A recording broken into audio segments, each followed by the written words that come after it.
This project changed the way I see advocacy in the role of an educator. I used to think it looked like megaphones, signs, or viral social media posts. But now I know. It's so much more simple. And it's so much more powerful.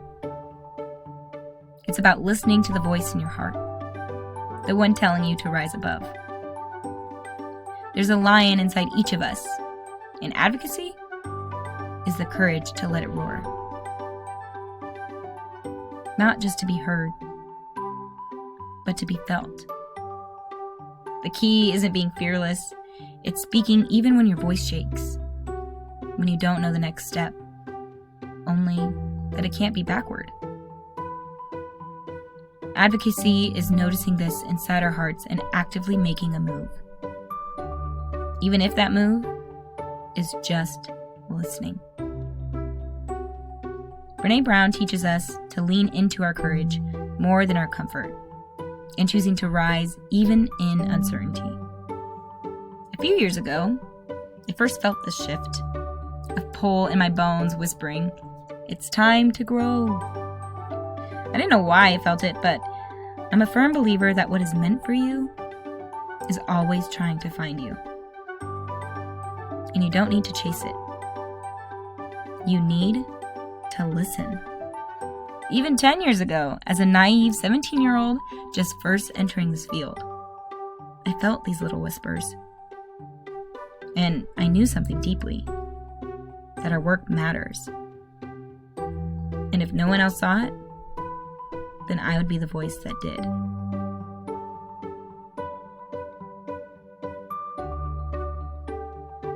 Now, 10 years later, I have listened to those voices. I built the role of professional development coordinator from the ground up.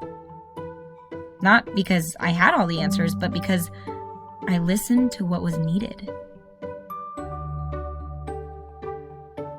Brené Brown continues to say that clear is kind. I knew clarity would come through action, not perfection. And now fast forward to today, this advocacy project. It gave me permission to see how impactful simply listening can be.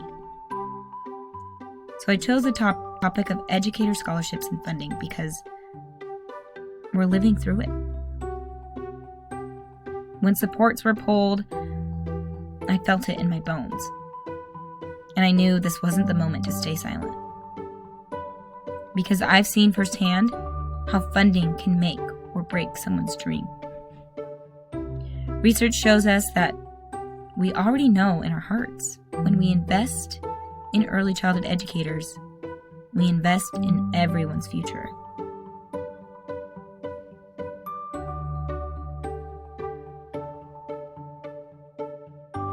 The need is global. The work is local. But the heart, that's universal. This project started as a whisper and it quickly grew into a roar. I chose to advocate for something I once relied on myself: educator scholarships and funding support. Because these programs aren't extras. They're lifelines.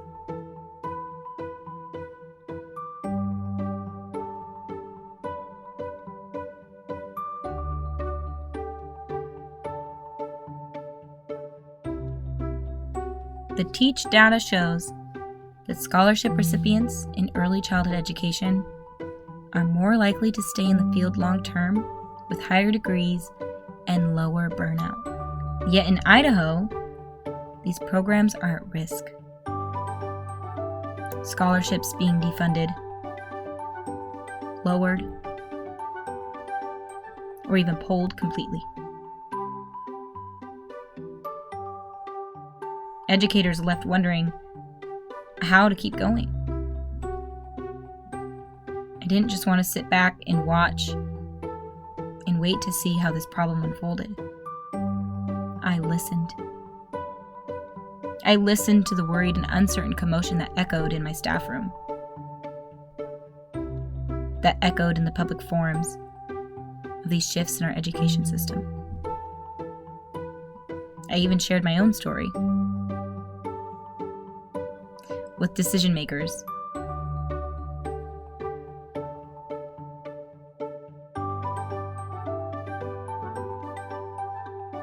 I reached out to my center leadership to ensure that we were ready to stand tall, even if supports were stripped away. Because we're firm believers that our staff has every right to resources to better their own education. Advocacy doesn't always look like marching on the Capitol steps. Sometimes it looks like this.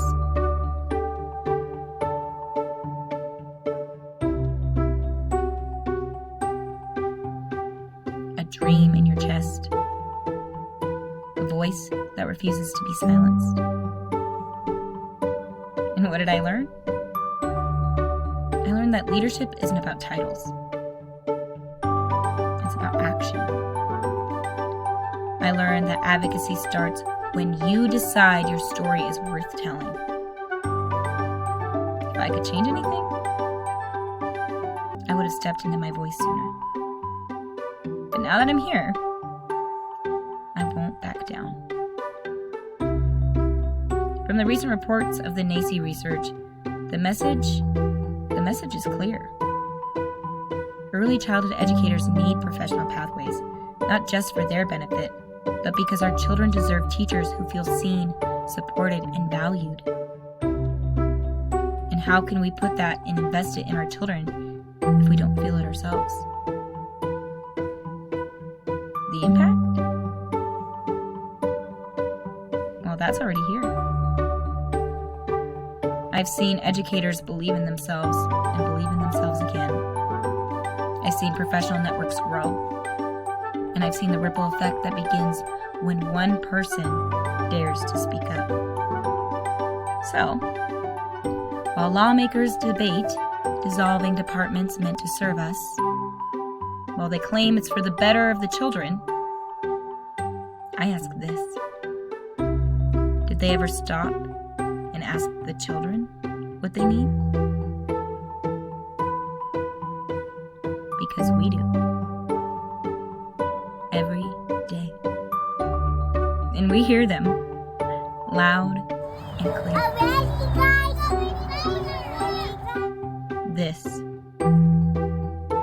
This is my advocacy project. A story of listening, of rising, of using my voice so others feel brave enough to use theirs. And I will never stop. Even when it's hard, even when it's quiet, even when I don't know the outcome, I'll keep showing up because this work is worth it. And so are they.